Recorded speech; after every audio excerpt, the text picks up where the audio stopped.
अदा करता रहा उस कठिन काल में भी।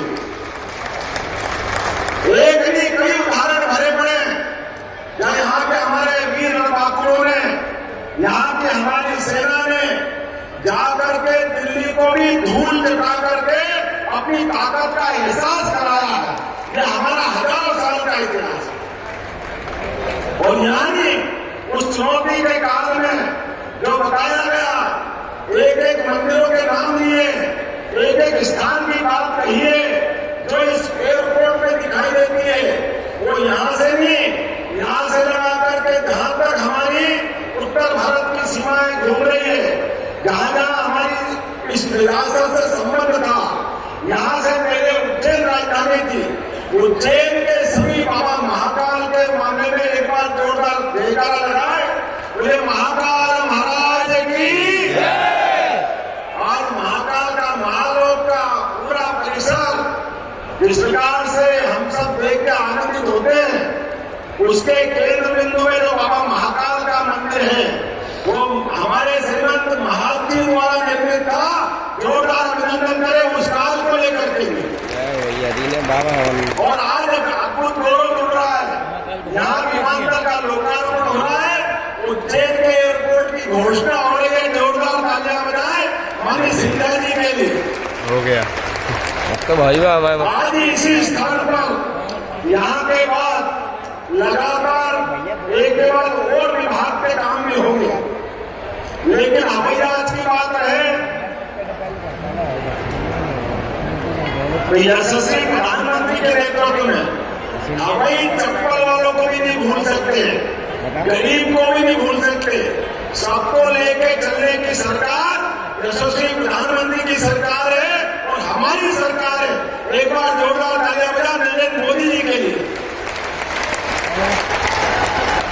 10 साल से गरीब मजदूरों की जो मजदूरी की दर एक जैसी थी, हम उनको बढ़ा करके पहले अकुशल श्रमिकों की मासिक मजदूरी 1625 थी, उसे बढ़ाकर हम 11,450 करने की घोषणा कर रहे हैं। यहीं से अर्धकुशल की 1764 थी, उसको बढ़ाकर के 12,446 करने की यहीं से घोषणा कर रहे हैं।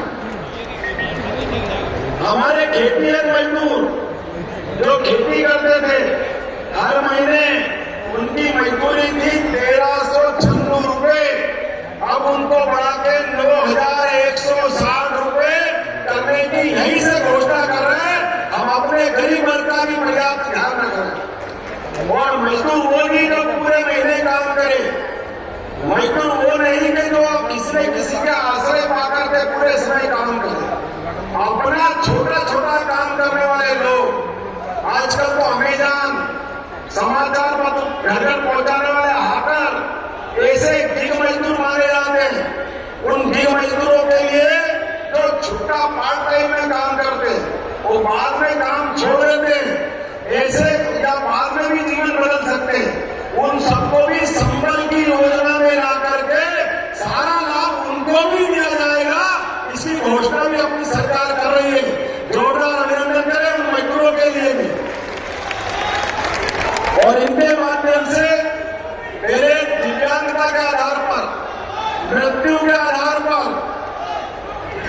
जो हम 1 लाख की सहायता देते थे, अब ऐसे मजदूरों के लिए भी 4 लाख की सहायता देने की घोषणा हमारी सरकार द्वारा की जा रही है। आज के बाद इस श्रेणी के भी कोई लोग कोई दुर्घटना में घायल हो जाए, बाढ़ के प्रभाव में परमात्मा के यहाँ कोई कारण से पहुंचे, हमारी सरकार संबल बनकर के उनके दुख में साथ खड़ी दिखाई देगी। मैं आज के इस अवसर पर, चूंकि हम यहाँ बात कर रहे हैं मजदूरों की, तो 50% लागत पर ई-स्कूटर कोई मजदूर खरीदेगा, उसको भी 40,000 तक की निःशुल्क मदद करने की घोषणा हमारी सरकार करती है।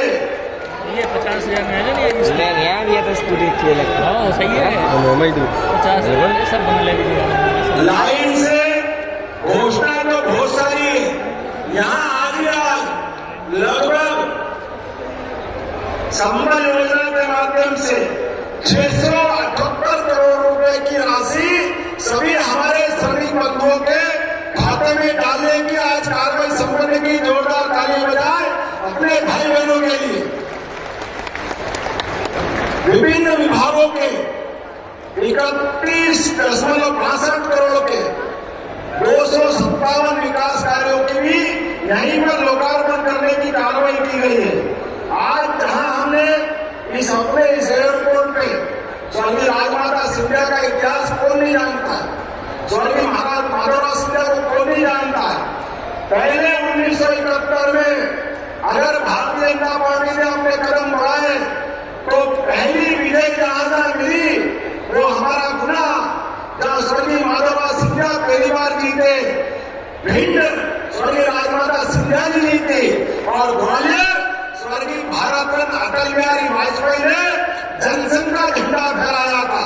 ग्वालियर की धरती वो अभी की धरती है जिसके आधार पर भारतीय जनता पार्टी ने, जैसे एयरपोर्ट धीरे धीरे बढ़ रहा है, ऐसे भारतीय जनता पार्टी जनसंघ के जमाने से धीरे धीरे जब बढ़ने लगी तो सबसे पहले आश्रय जहां मिला, ऐसी स्वर्गीय राजमाता सिंधिया जी का आश्रय मिला। जोरदार तालियां बजाए हमारी अपनी राजमाता के लिए, जिनके नाम पर यह हमारा एयरपोर्ट का शुभारंभ हुआ। वास्तव में जब मां की प्रतिमा हमारे सामने दिखी तो लगा कि वास्तव में हमारी अपनी राजनीतिक यात्रा का ये वात्सल्य मिल गया, ये प्रेम मिल गया। आज के इस अवसर पर महामहिम हमारे बीच बैठे हैं, जोरदार अभिनंदन करो महामहिम हमारे मंगूभाई पटेल साहब का, जिनका सदैव अच्छे कामों में इसी प्रकार का आशीर्वाद मिलता है। और आज यहाँ के बाद कोर्ट बिल्डिंग लगभग 111 करोड़ की लागत से विभिन्न प्रकार की कोर्ट बिल्डिंग का लोकार्पण होगा और अनेक कार्यक्रम है, लेकिन कार्यक्रम से हम थकने वाले भी नहीं है, ना रुकने वाले हैं। विकास के मामले में यशस्वी प्रधानमंत्री के नेतृत्व में गरीब से गरीब आदमी के जीवन में बदलाव लाना, हवाई चप्पल से हवाई जहाज तक जरूरी क्षेत्र में काम करना पड़े, काम की रफ्तार पिछड़ने नहीं देंगे। उसी प्रकार से व्यक्तिगत जीवन में भी जिस जगह जहां जरूरत पड़े सरकार हमेशा खड़ी दिखाई देगी। आने वाले समय में हमारे सभी देवस्थान, हमको मालूम है अभी जनवरी में अयोध्या के लिए बोले जय जय श्री राम, उधर से आवाजेंगे जय जय श्री राम, उधर की आवाज दोनों में कॉम्पिटिशन करते जय जय श्री राम। हमको मालूम है अगर एयरपोर्ट का उद्घाटन हो रहा है तो हमारा इतिहास भगवान राम का 17 लाख साल पुराना इतिहास है। उस समय भी विमान था। राम राज्य जब आते तो राम राज्य के लिए विमान की अत्यंत आवश्यकता लगती है। विमान के माध्यम से हमारे देश और प्रदेश के अंदर